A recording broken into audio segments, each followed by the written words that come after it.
बिस्मिल्लाहिर्रहमानिर्रहीम अस्सलामुअलैकुम। Welcome to my channel conceptual lectures by MSH. आज की इस वीडियो में इंट्रोडक्शन टू फिजिकल मेटलर्जी का topic 1.26 advantages and disadvantages of different types of test हमने करने हैं।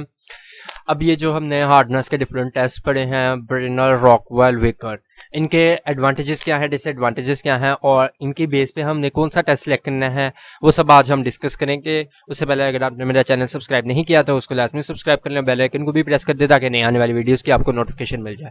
तो वीडियो स्टार्ट करते हैं।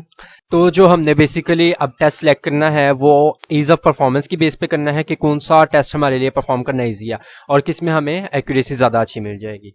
अब जैसे हम ब्रेनल टेस्ट की अगर बात करें तो ब्रेनल टेस्ट में एक लार्ज इंप्रेशन मिलती है हमें स्पेसिमेन की सरफेस के ऊपर, तो इसलिए ये सिर्फ उन सेक्शंस के ऊपर होगा जो हैवी हैं, जो थिक हैं। तो थिन सेक्शंस के लिए ब्रेनल टेस्ट हम इस्तेमाल नहीं कर सकते। तो ये एक हमारे लिए एडवांटेज भी है कि जब हम मटेरियल जो सा है होमोजीनियस नहीं होगा तो हम ब्रेनल टेस्ट को इस्तेमाल कर सकते हैं।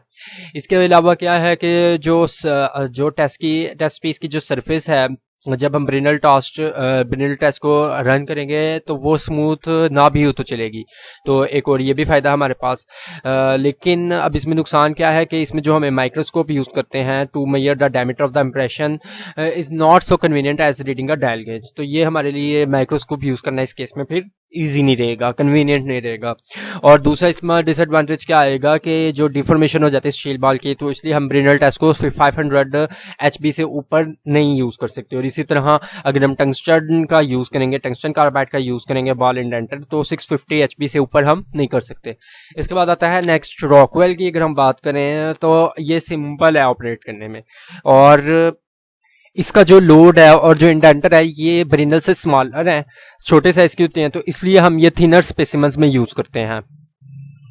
और इससे हम हार्डेस्ट से लेकर सॉफ्टेस्ट मटेरियल तक टेस्ट कर सकते हैं। इसके अलावा अगर हम वीकर की बात करें तो ये वीकर जो सा है ये बहुत ज़्यादा सेंसिटिव है सारे प्रोडक्शन टेस्ट में से। सबसे ज़्यादा सेंसिटिव जो सा है वीकर है। वो कैसे है कि इसमें एक तो स्केल की रेंज नहीं है, इसमें एक ही कंटिन्यूस स्केल होता है। जैसे रॉकवेल में ABCD स्केल था, इसमें जो सा एक ही स्केल है हर मटेरियल के लिए। और दूसरा क्या है कि इसमें हमारा जो लोड है उसके ऊपर ये डिपेंड नहीं करता, विजुअली इंडिपेंडेंट ऑफ लोड। और इससे हमें क्या मिलता है कि हम इससे लाइट लोड भी हम यूज कर सकते हैं, लाइट लोड भी यूज कर सकते हैं, हैवी लोड भी यूज कर सकते हैं। तो इसलिए हम लाइट लोड को यूज करके तो हम थिन सेक्शंस के लिए भी हम इसको यूज कर सकते हैं। और इसमें जो स्केयर इंडेंट डलता है वो इजीली हम मेजर भी कर सकते हैं और एक्यूरेटली भी हम इसमें मेजरमेंट कर सकते हैं।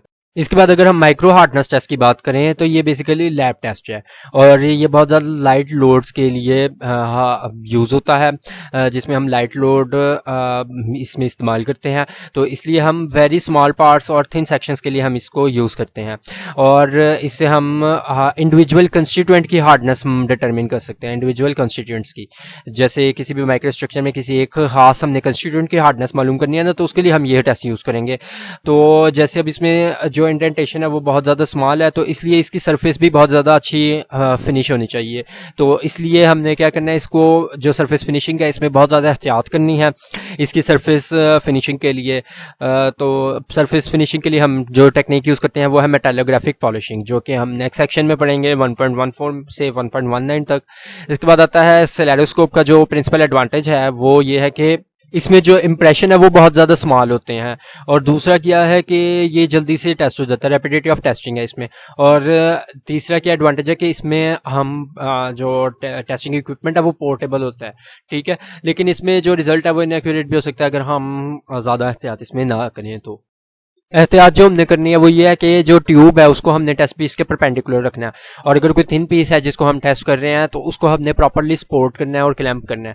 और इसी तरह जो सरफेस है जिसको हम टेस्ट करने हैं वो बहुत ज़्यादा स्मूथ होनी चाहिए, किसी भी दूसरे मेथड से ज़्यादा स्मूथ होनी चाहिए। और अगर हम जो डायमंड टिप है उसको भी हमने देखना है कि वो क्रैक तो नहीं हुई, चिप तो नहीं हुई। तो ये सारी चीज़ें हमने चेक करनी होती हैं।